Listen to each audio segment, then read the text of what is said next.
Hundreds of parents who say their babies were affected by a pregnancy test drug called Primodos in the 1960s and 70s are preparing to sue its makers and the government. Now, the drug was launched in the UK in 1959 and was used by thousands of women before concerns about the way it was used and actually what it was became known. Well, one dose of Primodos equates to 40 oral contraceptive pills. In 1975, a warning appeared on packets saying the drug may cause congenital abnormalities. In 1978, Primodos was taken off the market amid fears of its effects on unborn children. Ever since, parents have been campaigning to prove a suggested link between use of the drug and a wide range of serious birth defects, including cleft lip and palate, limb deformities and heart abnormalities. Now they are preparing to take legal action. Let's talk about that right now. We've got Marie Leon, who is a claimant, and Lisa Lunt, who's a solicitor. Morning, both. Thank you very much. I'm sorry, you've only just sat down, so who's who? I'm terribly sorry. Mary Lyon. Lovely to Lisa. Thank you very much. Thank you very much. Sorry to do that. That's Sometimes we get a little different. bit rushed in the studio, but thank you very much indeed. So, Mary, just tell us a little bit about what happened to you. I went to my doctor to check if I was pregnant because it was first pregnancy, so obviously you're not too sure what will happen. And I suppose I just assumed it would be an examination or a urine test. And I was instead given 2 tablets, as you said, the equivalent of 40 oral contraceptives, but I didn't know at the time. I took those tablets, one that particular day, one 12 hours later, and basically what the doctor said was, if you don't bleed, you're pregnant, and it just seemed so simple. I didn't ask what was in the tablets, which I do regret. But then again, if it's your doctor, you don't ask. And good pregnancy, no problems. And then Sarah was born, and her arm was missing from just below the elbow, with a tiny little pad and little digits that obviously should have been the rest of her arm and fingers. No explanation. What was said to me was these things happen. I accepted that. That was not a problem. Sarah was very determined, you know, a really adventurous child. It didn't seem to hold her back. Obviously, in ways it did, but she was quite determined. And it was when she was 8 years old in 1978, I received a phone call from this lady who said to me, I believe that you have a child who's got some form of disability. Yes. And can I ask what tablets you took? And I just said, well, I didn't take any. Why would I take tablets? And she actually did a little bit further questioning and then said, what happened when you went to your doctors? So I just said, you well... remembered, did you? Still didn't click, though. I thought, why is she asking me this? And she just said to me, do you realise what was in them? I said, no, because I didn't ask. My doctor gave them to me. So, and this, unfortunately, is replicated by so many of our members, because there was no, you know, patient information leaflet, there was no explanation. We were never told it was a test, ever.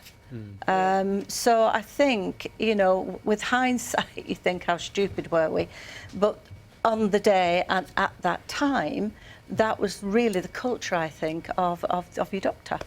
Lisa, how many, I mean, Mary says there's lots of people who have been through the same thing. What is the scale of the problem? How many people went through this, do you think? We actually don't know the true scale, I don't think, and I think we've only just scratched the surface. So we act for around 200 clients, over 200 clients. But I think you may have saw the recent publicity on the other news channels, and every time there's any publicity, we always get new clients because people don't realise. And like Mary's story, mothers don't make the connection, but it's only when they see a news article that they make that connection and then approach their child. Just from the people that you've talked to, what kind of things, how are they saying it may have affected them? They are life-changing injuries.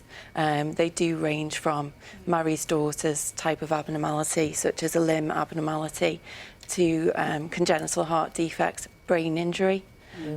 So many of these clients have required lifelong care. And what has the response been from the drug companies who produce it?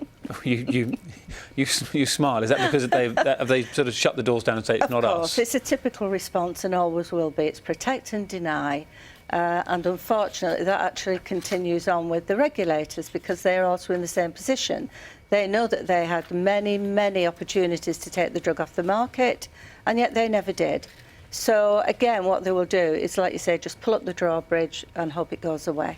I'm just also interested as well because, you know, there have been studies into this, and this is for you, Lisa, really. Two of the pharmaceutical companies claim that an expert working group concluded the new studies you've highlighted don't show a causal association between these pregnancy tests and birth defects. Yeah, I think the problem in the past has always been that the defendant can point to studies that support their case to say that there is no causal connection, and the claimants equally have been able to point to studies which support their case that there is a causal connection between the drug and the birth abnormalities. But I think the difference recently has been Professor Carl Hennigan's meta-analysis, and that's the first time that that's ever been done, and that does show that there is a causal association between the hormone pregnancy test and the birth abnormalities. You get the feeling though, Mary, you're prepared for a fight. You're willing to take this as far as it goes. I've been fighting since 1978 and I'm not going to stop now. There are too many people whose lives have been changed, and I'm not going to say ruined, because they love their children. And, you know, you kind of look at, there are benefits from, you know, different aspects of that. But nevertheless, their lives have been changed. They've been altered beyond recognition for some of them. And in one particular instance, with two parents who have never actually had a night together, because one of them always has to sleep with the son who's now in his 50s. And the reason is he fits constantly throughout the night, so they cannot afford to leave him.